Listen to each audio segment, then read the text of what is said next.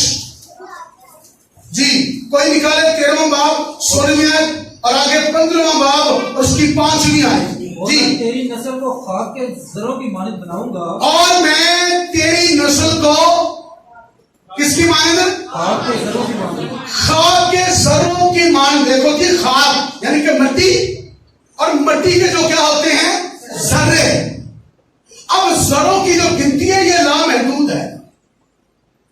ذرے کو گن نہیں سکتا. کوئی شخص ذرے کو گن سکتا ہے؟ تیری نسل کیسی ہوگی؟ میں تجھے ایک بڑی قوم بناؤں گا. تو 12 قبیلے ہمیں نظر آتے ہیں ابراہیم کی نسل سے. آمین.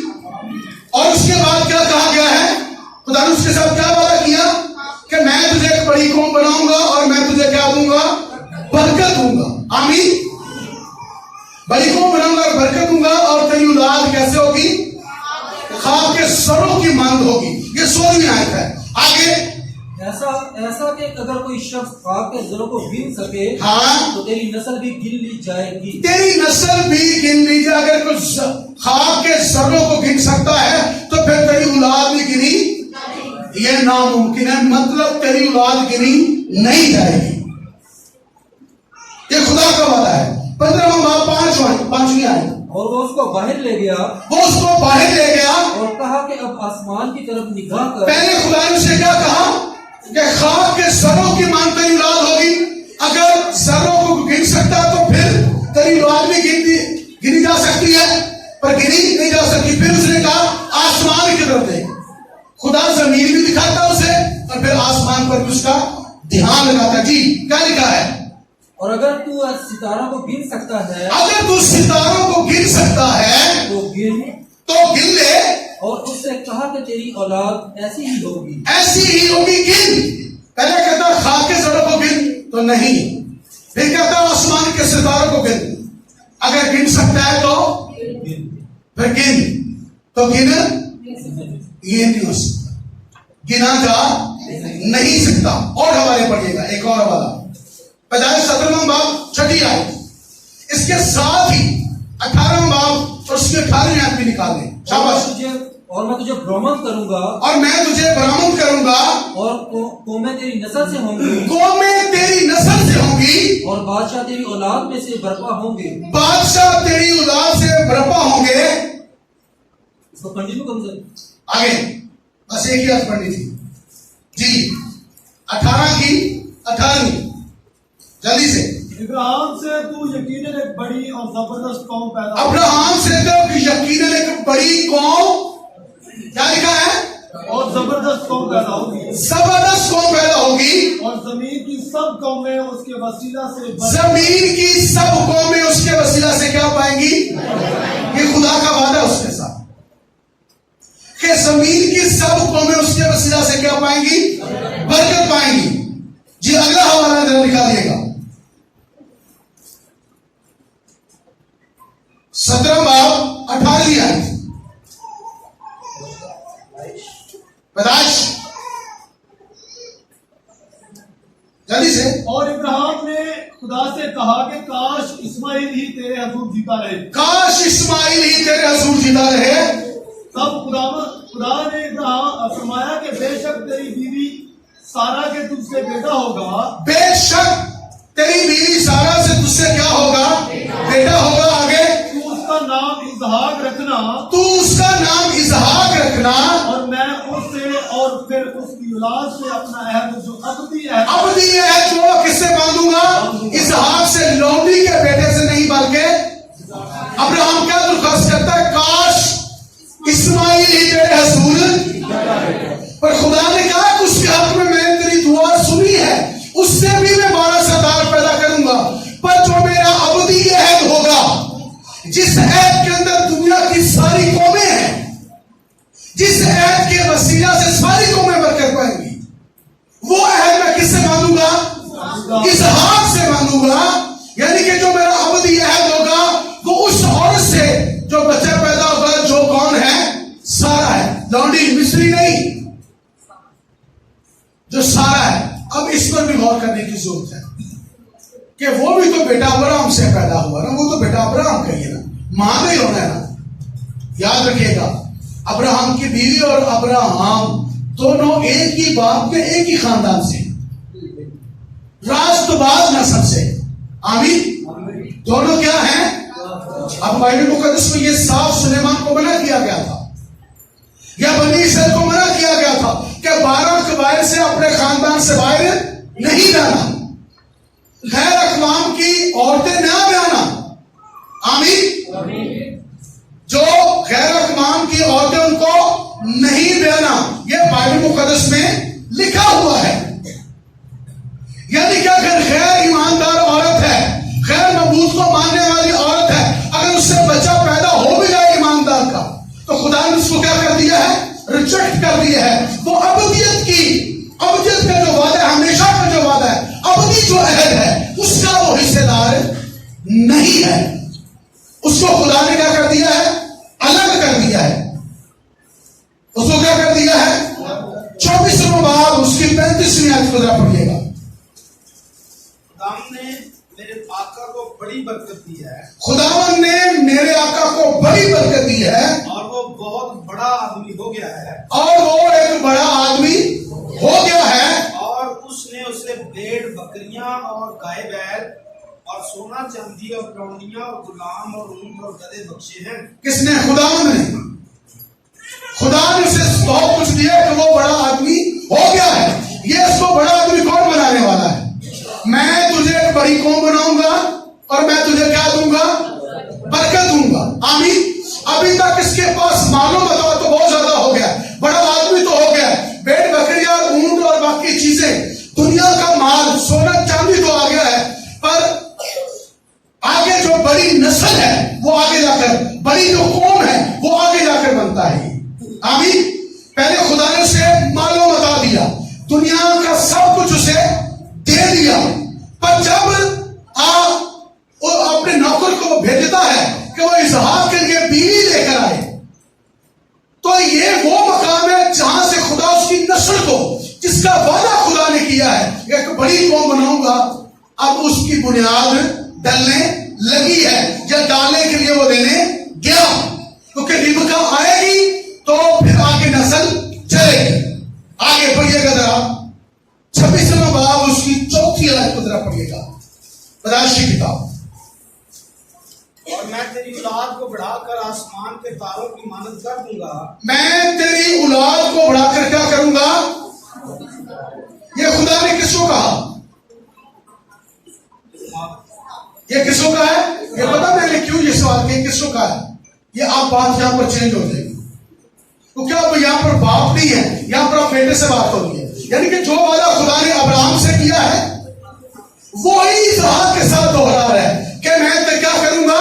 دوبارہ سے، اور میں تیری اولاد کو بڑھا کر آسمان کے تاروں کی مانند میں تیری اولاد کو بڑھا کر آسمان کے تاروں کی مانند کر دوں گا، اور یہ سب ملک تیری نسل کو دوں گا، اور یہ سب ملک یعنی کہ ملک کنعان جہاں پر وہ عارضی طور پر بدوباش کر رہا تھا، عارضی طور پر رہ رہا تھا، مسافر کے طور پر رہ رہا تھا، خدا نے کہا یہ میں تیری اولاد کو سارا ملک دوں گا، اور زمین کی سب قومیں تیری نسل کے وسیلہ سے برکت پائیں گی۔ زمین کی سب قومیں تیری نسل کے وسیلہ سے کیا پائیں گی؟ یہ وعدہ خدا نے ابراہم کے ساتھ کیا، اور یہی وعدہ خدا کا اسحاق کے ساتھ بھی کنٹینیو موجود ہے۔ خدا نے اپنے عہد کو خدا بھولا نہیں، اپنے وعدے کو خدا نہیں بھولا۔ آگے